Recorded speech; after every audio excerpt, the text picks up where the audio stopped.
Hello, everyone. Billo Nerone here, a master of wine. I wanted to open up a bottle of champagne. It was rather befitting as it is the 4th of July. It is about 10 o'clock at night here in Walla Walla. Still the nation's birthday, 250 years. Absolutely incredible. So I thought it was rather befitting to open a bottle of champagne. I am drinking the Nicolas Feuillatte non-vintage. I'm sure if you drink champagne, I'm sure you've seen this. It is one of the most widely available brands. They do an absolutely phenomenal job. It is a cooperative, which roughly 5,000 ish growers kind of contribute their fruit. They make the wines and champagnes, and they divvy it up, the proceeds and all of that stuff. I'm not sure of all the particulars involved, but they're doing an absolutely phenomenal job for making, whatever the production is of this 1 million, 2 million cases. I'm not 100% sure what the production is, but the quality they're putting out is absolutely fantastic. So here I have the champagne. Um, the aromatics are classic of champagne. There is this orchard fruit, almost this apple citrus rind type of element, suggesting the use of Chardonnay.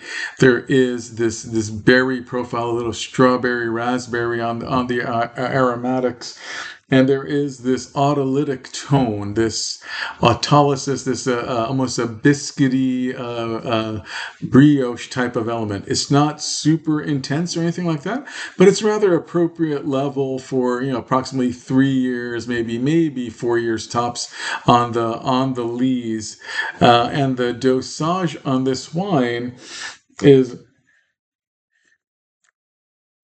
is probably around 8 to 9 grams per liter. So with champagne, the acidity is so high, you need a little bit of sugar kind of put back in to achieve a good sense of balance.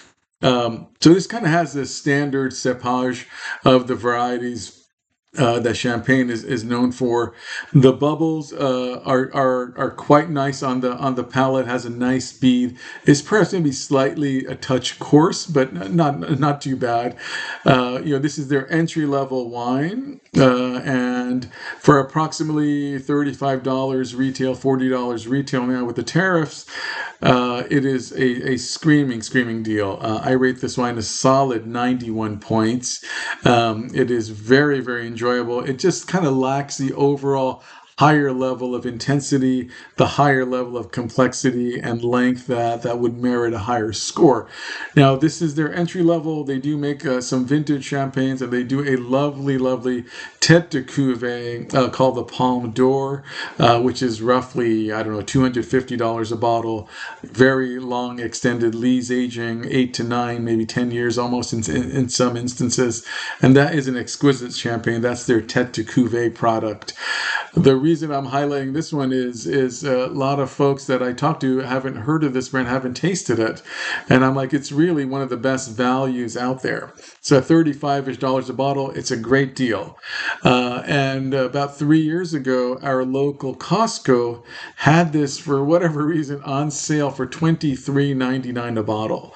So I picked up 4 cases at the time, and I told all my friends, get over there and buy this while the screaming deal is here. So, $24 a bottle. I picked up a bunch of this. I'm down to less than a case of it, and we enjoyed this. Every couple of weeks or so, open up a bottle of this, and it's just absolutely enjoyable.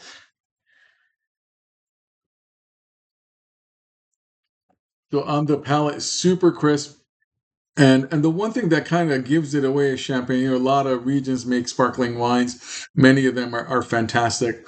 But the one thing that I think distinguishes champagne from virtually all of these other regions that do these sparklers is that no other region really captures that intense level of minerality that champagne can deliver. And this has it in this wine. It is to a very nice level. It kind of coats your palate with this minerality. And when you get that expression, you really have to strongly consider champagne as the region of origin in your blind tastings. So huge kudos to Nicolas Feuillatte. They do an exquisite job with this. And if you've never tasted this, please go out and get a bottle and try it. I think you will add this to your champagne rotation once you do taste it. The QPR is absolutely fantastic for this wine. So yes, like I said, it is our nation's birthday, and I can't stress enough how proud I am to be an American. And my family emigrated to America from India when I was 6 years old. I became a U.S. citizen after graduating MIT at 21 years old. So I've been a citizen now for 37 years. I am American 100% through and through. Birth, I am Indian, but everything else about me is 100% American. I visited numerous countries throughout the years, and while I've liked my experiences in many of those countries, I can't see myself ever living in any of those countries because I just love it here in the States.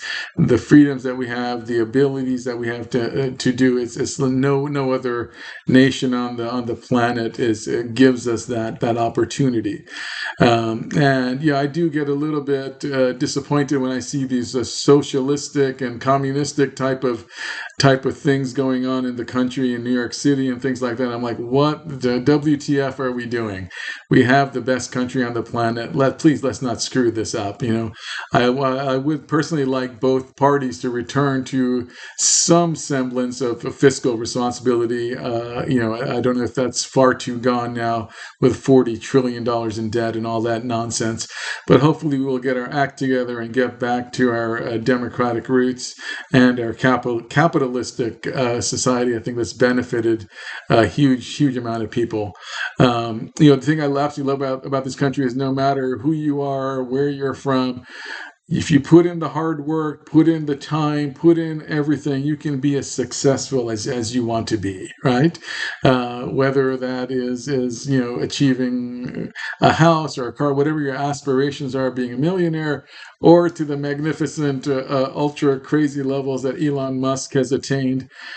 I think it's all wonderful. I think the country doesn't limit you in this fashion. You need to pull yourself up by the bootstraps, so to speak, and make things happen. Work hard and diligently, and you can achieve whatever you want. So this is why I love America so much. We're not hampered by those things.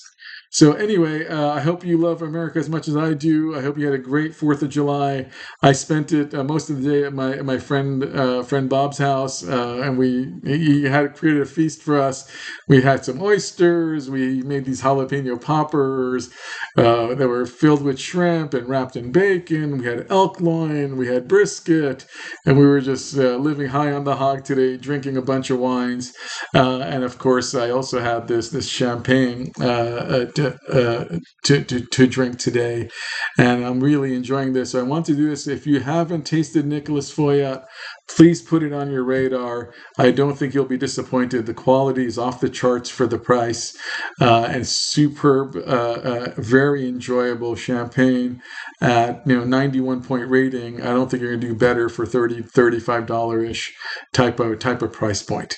Anyway, enjoy. Happy birthday to the United States of America, and God bless all of you. Cheers. Bye-bye.